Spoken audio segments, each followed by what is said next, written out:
Hello, it's Em again, and this is the CraftTube, so let's go.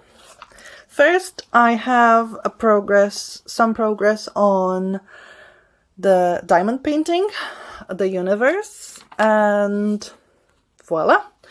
This is over a half of the row, so, well, it's not like 20% yet of the whole picture, but it's definitely over a half of the first row. I think I actually did it over maybe 3 or 4 days. It didn't take me the whole time that I had between craft tubes, but there was just some time that I had in the last few days when I could really sit and put the diamonds in and I really like it. Those round ones seem to be going really nicely when it comes to having 3 of them together.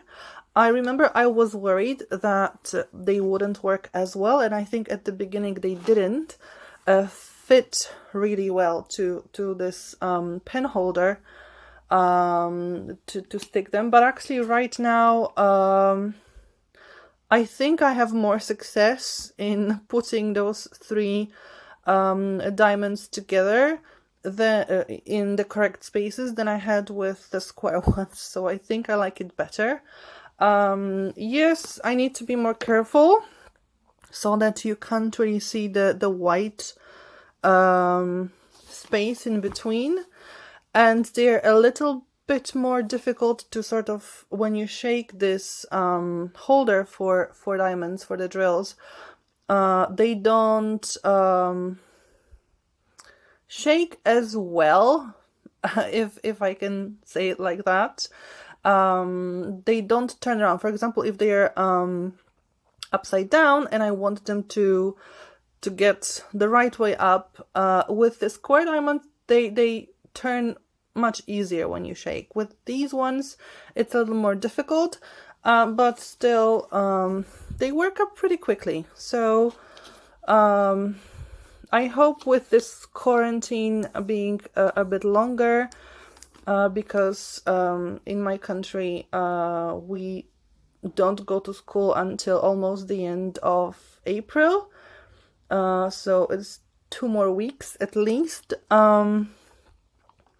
I might be able to have something more done than normally, because I don't spend so much time, for example, traveling, because I only go outside to do the shopping.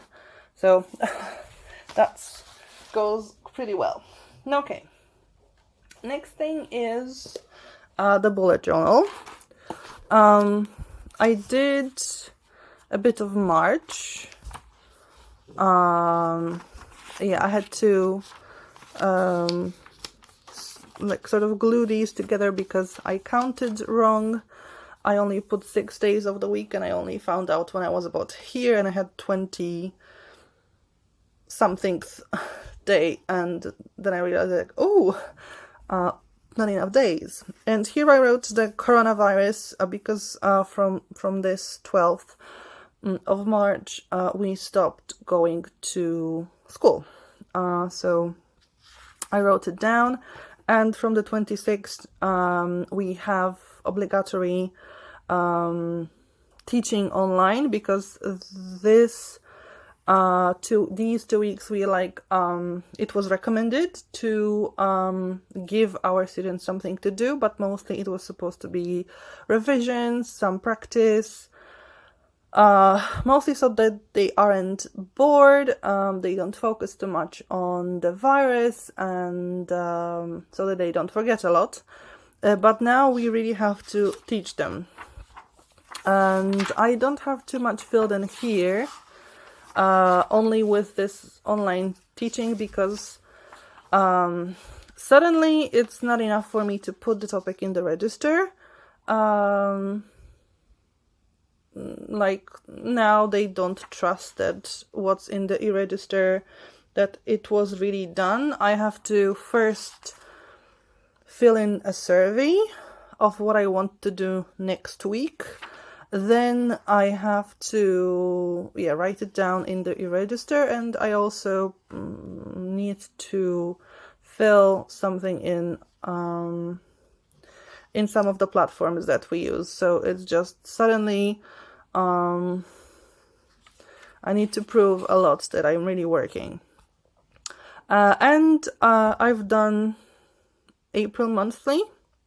And again, I have coronavirus because officially, at least, until so far, we don't go to school until the 26th. Here, of course, are the Easter holidays, so we wouldn't go to school anyway. That's about it. I still have to fill in what I do with my students after we go back from the Easter holidays. I also did some progress on my summer 2019 CraftPod. I haven't been doing it for a really long time because I keep losing stuff. It's annoying, really, because I think almost every craft tube or crochet tube or floss tube, I say that I lost something, but I really do lose a lot of things. I keep misplacing them all the time.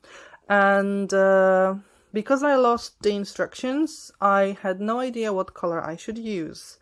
And I have too many threads of similar colors, and I just really wanted to do the correct one, because I had like 2 flowers done, and now I'm finishing the rest.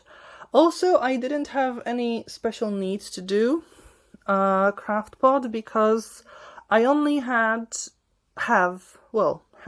then just the autumn one, because somehow my winter got lost in the mail, and right now I also had trouble receiving the spring one.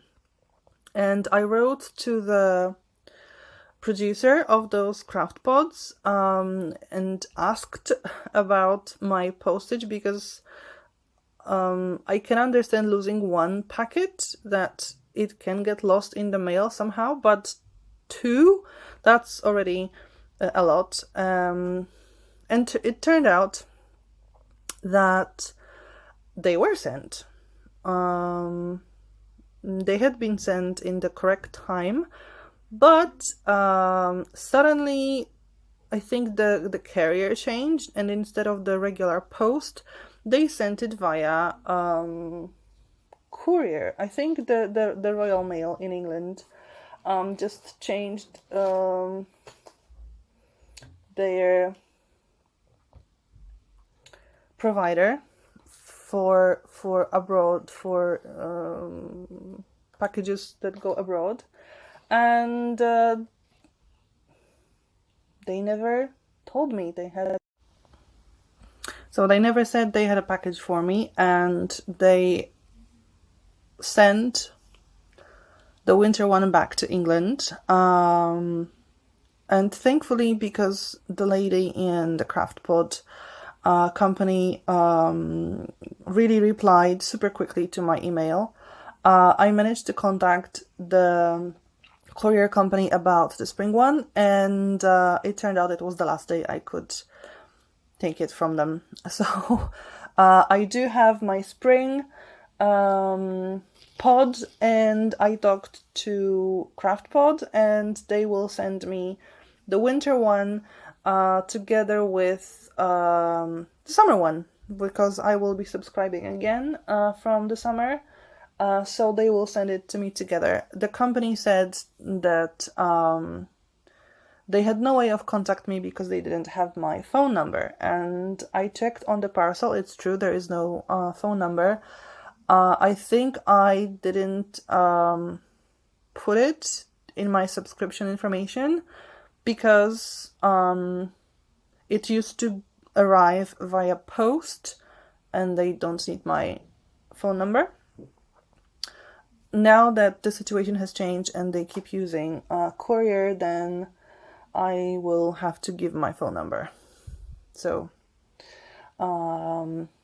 yeah, and when it comes to the spring CraftPod, it's really pretty. I think I can show you right now because everybody has had it. It's very springy. It has purple, maybe not very purple, but like dark fuchsia color, pink, some green. There's a washi tape. There's tea, obviously. So yeah, that's what we'll be making. Just let me put it in a better spot. So that's it for the CraftPod. Not too much progress, but there finally is some progress, and I have motivation to do more because I'll end up being again 1 year behind. And the last thing I have is a mask. Handmade, as you can see. It has already been washed once, that's why it's not super nice looking anymore. I will have to iron it, and I got the fabric from a lady from the internet. She had some to spare. Also, she gave me those rubber bands to use. They're a bit too short, that's why she got rid of them, but for the first time they were enough. This fabric was from her, and she had pre-cut it for me, and she actually also had pre-sewn it for me, those plates that are here. So I only had to do the same thing with another fabric that I used my old t-shirt for, and just sew it together. It's not perfect, let me tell you, because it is too short. I have started cutting some more fabric to make this longer, so that those rubber bands fit nicer. Also, because I had to save on those rubber bands, I didn't sew them lower where they should be, and it would fit nicer around my jaw. So I'll be doing some more masks and hopefully do them better. And I also started something like this, that it's this different kind of mask where you sew it like in front of your nose and mouth, and it gives you more space for that, because with this one it's kind of difficult to breathe. I mean, I wear glasses, and there's a mist appearing on my glasses every time I breathe, so it's not super nice. It works, and that's the most important, but I think I'll want to do something better fitting and just better. I also bought some rubber bands that I will cut them longer, so they should fit more nicely. Well, to be honest, I hope when I see you next month for the CraftTube, there won't be need anymore for those masks, because I hope this quarantine and the pandemic will end. But I will show you anyway, just to, you know, show you what I managed to do. And yeah, so if you like the video, please give it a thumbs up. Subscribe if you would like to see some more things that I do, also crochet, like this blanket, or cross stitch, because I also do that. And see you next time. Bye!